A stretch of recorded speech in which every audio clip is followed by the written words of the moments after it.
Hello dear students, आज हम class 10th के इकोनॉमिक्स के पहले चैप्टर डेवलपमेंट को स्टडी करने का काम करेंगे। एक शॉर्ट रिव्यू है पूरे चैप्टर का जिसको हम यहाँ पे देखने का काम कर रहे हैं और इसका मोटिव ये रहे कि इसको समझ के, इसको सुन के आप अपने बोर्ड एग्जामिनेशन में कुछ इस चैप्टर से हेल्प ले सकें। तो एज वी अंडरस्टैंड दैट कि development different people different goals. लोग डेवलपमेंट की अगर हम बात करें तो लोग जैसे होते हैं उनका डेवलपमेंट का क्राइटेरिया भी अलग अलग होता है। मतलब different person can have a different development goals. What may be a development for one may not be development for the others. It may be destructive for the others.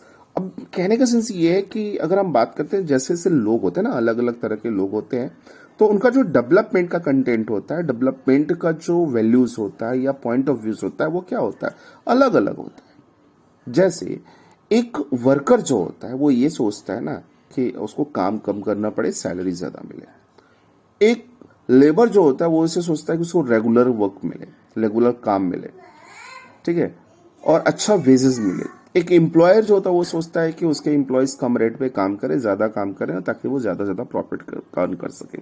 Means कि जितने लोग होंगे ना, जितने लोग हैं ना, सबका जो पॉइंट ऑफ व्यूज है वो क्या है, अलग अलग है। और इसके साथ साथ अगर हम बात करें तो कहता है कि इनकम एंड अदर गोल्स की अगर हम बात करें तो कहता है मोर इनकम। लोग सोचते हैं कि उनको ज्यादा से ज्यादा क्या हो, इनकम हो। फिर इक्वल ट्रीटमेंट लोगों को मिले, फ्रीडम हो, लोगों के पास जॉब सिक्योरिटीज हो, फैसिलिटीज फॉर फैमिलीज, उनकी फैमिलीज के लिए फैसिलिटीज मिले। जैसे अगर हम बात करते हैं तो कहीं हम जॉब करते हैं तो हम ये देखते हैं ना कि हमारे को क्या अपॉर्चुनिटीज मिल रही है उस जॉब में, हमारी फैमिली के लिए उसमें क्या बेनिफिशियल कंटेंट है। इन्वायरमेंट हमारा बेहतर हो, हम हेल्दी और सिक्योर लाइफ को सर्वाइव करने का काम करें। तो अगर हम ऐसा कर पा रहे हैं तो हम मानते हैं कि हमारा डेवलपमेंट हो रहा है। इसके साथ साथ बात करते हैं कॉन्सेप्ट ऑफ नेशनल डेवलपमेंट। तो the world development report 2006, in 2004 the countries of the per capita income of 4,53,000 per annum are called the rich। Means ये कि जो हमारी डेवलपमेंट रिपोर्ट रही है 2006 की, उसके अकॉर्डिंग अगर हम बात करें, क्योंकि ये जो डेटा है आपका एनसीईआरटी के बेस पे है, ठीक है, तो उसके अकॉर्डिंग बात करें तो 2004 में जिस कंट्रीज के लोगों का या जिस कंट्रीज के पर कैपिटा इनकम का सेंस ऐसे समझ लीजिए कि एक साल में नॉर्मली जो टोटल इनकम उस कंट्री की होती है उसको हम क्या करते हैं, उसके टोटल पॉपुलेशन के साथ डिवाइड कर देते हैं। Means the total income is divided by the total population representing the per capita income. इस तरीके से कह सकते हैं ये एक एवरेज इनकम होती है उस कंट्रीज के लोगों की।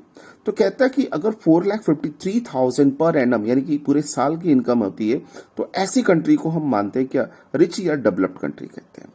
Those with the per capita income is 37,000 or the less is called low income countries। मतलब ये कि ऐसी कंट्री जिनका जो पर कैपिटा इनकम है वो क्या है, 37,000 के आसपास मूव कर रहा है, और इनको हम फिर क्या मानते हैं, इनको ऐसा मानते हैं कि ये लो इनकम वाली कंट्रीज है, यानी कि ये डेवलप्ड नहीं है।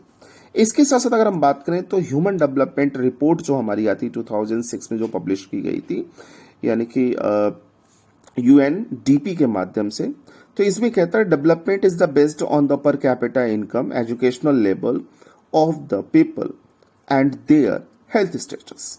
मीन्स ये कि जो डेवलपमेंट है ना तो वो किसके ऊपर बेस्ड है, पर कैपिटा इनकम के ऊपर बेस्ड है, एजुकेशनल लेवल के ऊपर बेस्ड है, यानी कि वहां का एजुकेशनल लेवल कैसा है जिस कंट्री की हम बात कर रहे हैं, जिस एरिया की बात कर रहे हैं, एंड देयर हेल्थ स्टेटस, वहां के लोगों की हेल्थ की सिचुएशन कैसे उसके ऊपर डिपेंड करता है। इसके बाद अगर हम बात करें तो हमारे सामने एक वर्ड आता है सस्टेनेबिलिटीज।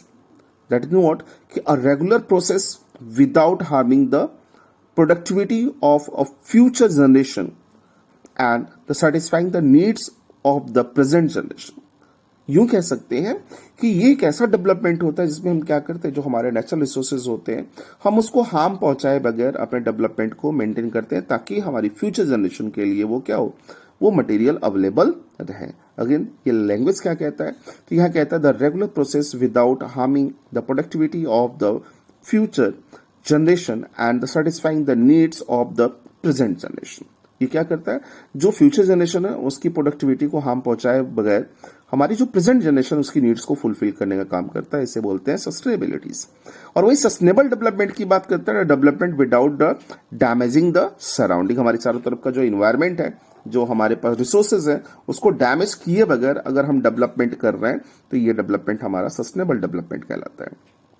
एवरेज इनकम की अगर हम बात करें तो कहता है कि total income of the countries divided by its total population which is known as a per capita income, then total income of a country is divided by the its total population is known as average income और the per capita income. यानी कि पूरी population के income को पूरी population के साथ अगर हम डिवाइड कर दें तो वो हमारी जो वैल्यूज आती है वो एवरेज इनकम या फिर पर कैपिटा इनकम को रिप्रेजेंट करने का काम करती है। फिर इसके बाद बात आती है national income, the sum of the values of the final goods within a country and income from the foreign factors that is represent national income. यानी कि वो अमाउंट जो हम अपनी कंट्रीज में जैसे जीडीपी के माध्यम से, ग्रॉस डोमेस्टिक प्रोडक्ट के माध्यम से जो अर्न करते हैं और उसे हम बोलते हैं डोमेस्टिक इनकम। लेकिन जब उसमें हम क्या करते हैं, दुनिया भर में जो हमारे इन्वेस्टमेंट है, जो हमारे बिजनेस ऑनर्स हैं, जो बिजनेस हम करते हैं, चाहे गुड्स एंड सर्विसेज की जो सप्लाई करते हैं, इनसे होने वाले जो बेनिफिट्स उसको अगर हम ऐड कर देते हैं तो डोमेस्टिक इनकम में अगर हम फैक्टर इनकम जो फॉरेन से हमें मिल रहा है उसको ऐड कर देते हैं तो हमारे नेशनल इनकम को रिप्रेजेंट करने का काम करता है। देन नेक्स्ट वर्ड आता है हमारे पास इन्फेंट मोर्टेलिटी रेट। कहता है number of the childrens that dies before the age of 1 year. यानी कि जितने नंबर में, जितनी क्वांटिटी में 1 साल से कम उम्र में बच्चे क्या करते हैं, मर जाते हैं, और उसका प्रोपोर्शन हम किसके साथ डील करते हैं, 1000 जो अलाइव बच्चे होते हैं उनके साथ।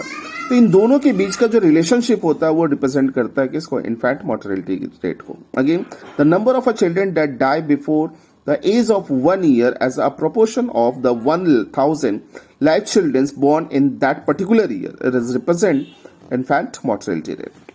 Literacy rate, the proportions of the literate population in the 7 and above age of a group। यानी कि 7 साल या उससे ज्यादा उम्र के जो लोग हैं, जो पढ़े लिखे लोग हैं, उनकी अगर हम बात करें तो वो हमारा रिप्रेजेंट करता है किसको, लिटरेसी रेट को।